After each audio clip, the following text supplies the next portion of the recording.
Hello, good morning. എല്ലാവർക്കും സുഖമല്ലേ? ആണല്ലേ? ഓക്കെ. അപ്പോൾ നമ്മൾ ഇന്നലെ എന്താ പഠിച്ചതെന്ന് എല്ലാവരും ഓർക്കുന്നുണ്ടോ? ബലം എന്ന യൂണിറ്റ് ആയിരുന്നു പഠിച്ചതല്ലേ? അപ്പോൾ ഇന്നലെ ഫിസിക്സിലെ ബലം എന്ന യൂണിറ്റ് കംപ്ലീറ്റ് ആയിട്ടുണ്ട്. ഓക്കെ. അപ്പോൾ ആ യൂണിറ്റ് എല്ലാവർക്കും നന്നായിട്ട് മനസ്സിലായിട്ടുണ്ടാവുമെന്ന് ടീച്ചർ വിചാരിച്ചോട്ടെ. ഓക്കെ. അപ്പോൾ നമുക്ക് കുറച്ച് ക്വസ്റ്റ്യൻ ചോദിച്ചാലോ? ഓക്കെ അല്ലേ എല്ലാവരും? നമുക്ക് നോക്കാം. പറ്റും പോലെ പറഞ്ഞാൽ മതി. ഓക്കെ. അപ്പോൾ എന്തായിരുന്നു ബലം? വിഷ്ണു പറഞ്ഞേ, എന്തായിരുന്നു ബലം? ട്രൈ ചെയ്. Very good. ഒരു വസ്തുവിൻ്റെ ആകൃതിക്കോ ചലനാവസ്ഥയ്ക്കോ നിശ്ചലാവസ്ഥയ്ക്കോ മാറ്റം വരുത്തുന്നത് എന്താണോ അതാണ് ബലം. അപ്പോൾ ആ യൂണിറ്റ് നമ്മൾ വിവിധ തരം ബലങ്ങളെക്കുറിച്ചും മർദ്ദത്തെക്കുറിച്ചും വ്യാപക മർദ്ദത്തെക്കുറിച്ച് അന്തരീക്ഷ മർദ്ദത്തെക്കുറിച്ച് ഇതൊക്കെ പഠിച്ചു അല്ലേ? അപ്പോൾ ആ യൂണിറ്റ് ഇന്നലെ അവിടെ കംപ്ലീറ്റ് ആയിട്ടുണ്ട്. ഓക്കെ.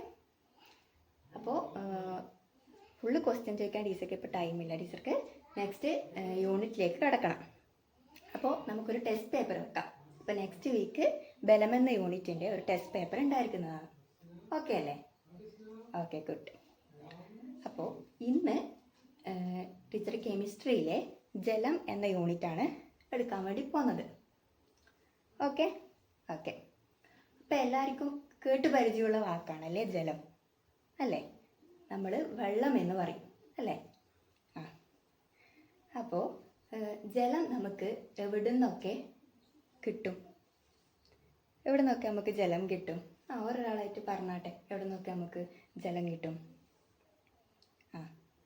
ജലാശയങ്ങളിൽ നിന്ന്, പിന്നെ അരുവികളിൽ നിന്ന്, പിന്നെ പുഴയിൽ നിന്ന്, പിന്നെ മഴവെള്ളം, അങ്ങനെ ഒരുപാട് സ്രോതസ്സുകളുണ്ടല്ലേ നമുക്ക് ജലം കിട്ടാൻ വേണ്ടിയിട്ട്.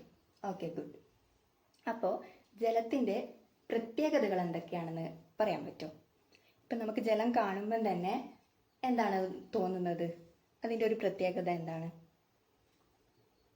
നിമ്മി പറഞ്ഞേ, എന്താണ് അതിൻ്റെ പ്രത്യേകത? അതിന് നിറമില്ല അല്ലേ? അതെ, നിറമില്ല. പിന്നെ മണമില്ല അല്ലേ? മണമില്ല. പിന്നെ രുചിയുമില്ല. Very good. അപ്പോൾ ജലത്തിന് നിറമില്ല, രുചിയില്ല, മണമില്ല. ഇതൊക്കെ ജലത്തിൻ്റെ പ്രത്യേകതകളാണ്. ഓക്കെ. ജലം നമ്മുടെ നിത്യജീവിതത്തിൽ ഒരുപാട് പ്രധാനപ്പെട്ട ഒരു ഘടകമാണല്ലേ? അതെ. ജലമില്ലാതെ നമുക്ക് ജീവിക്കാൻ ബുദ്ധിമുട്ടാണ്.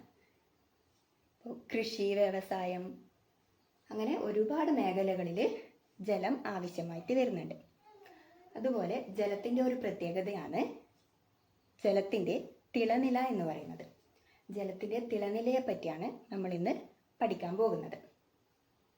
അപ്പോൾ അതൊരു പരീക്ഷണത്തിലൂടെയാണ് നമ്മൾ മനസ്സിലാക്കുന്നത് എന്താണ് ജലത്തിൻ്റെ തിളനില. അതിനായിട്ട് നമ്മളൊരു ഫ്ലാസ്ക് എടുക്കുക. ഫ്ലാസ്കിൽ ഒരു മുക്കാൽ പോയ വെള്ളം എടുക്കുക. അത് എന്നിട്ട് നന്നായിട്ട് ചൂടാക്കുക. അതിൽ ഒരു തെർമോമീറ്റർ ഡിപ്പ് ചെയ്യുക. എന്താണ് തെർമോമീറ്റർ? ഗുഡ്. ടെമ്പറേച്ചർ അളക്കുന്ന ഉപകരണമാണ് തെർമോമീറ്റർ അല്ലേ? താപനില അളക്കുന്ന ഉപകരണമാണ് തെർമോമീറ്റർ. ഓക്കെ. അത് ഫ്ലാസ്കിൽ ഡിപ്പ് ചെയ്ത് വെക്കാം. ഓക്കെ. അപ്പോൾ ഈ വെള്ളം ചൂടാകുമല്ലോ. അപ്പോൾ ചൂടാകുമ്പോൾ ഓരോ അവസ്ഥകളിലുള്ള ടെമ്പറേച്ചർ നമ്മൾ നോട്ട് ചെയ്ത് വെക്കുക. ഓരോ ഇതിലുള്ള ടെമ്പറേച്ചർ ഓരോ മൊമെൻറ്റിലുള്ള ടെമ്പറേച്ചർ നമ്മൾ നോട്ട് ചെയ്ത് വെക്കാം. അപ്പോൾ ഒരു മൊമെൻറ്റിലെത്തുമ്പം ആ ടെമ്പറേച്ചറിന് മാറ്റം ഉണ്ടാകുന്നില്ല. അത് കോൺസ്റ്റൻ്റ് ആയിട്ട് നിൽക്കുന്നു. ആ മാറ്റം ഉണ്ടാകാത്ത ടെമ്പറേച്ചർ അല്ലെങ്കിൽ താപനിലയാണ് തിളനില എന്ന് വിശേഷിപ്പിക്കുന്നത്.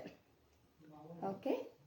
അതായത് ഒരു സാധാരണ അന്തരീക്ഷ മർദ്ദത്തിൽ ദ്രാവകത്തിന് തിളക്കാൻ വേണ്ട താപനിലയാണ് ആ ദ്രാവകത്തിൻ്റെ തിളനില എന്ന് പറയുന്നത്.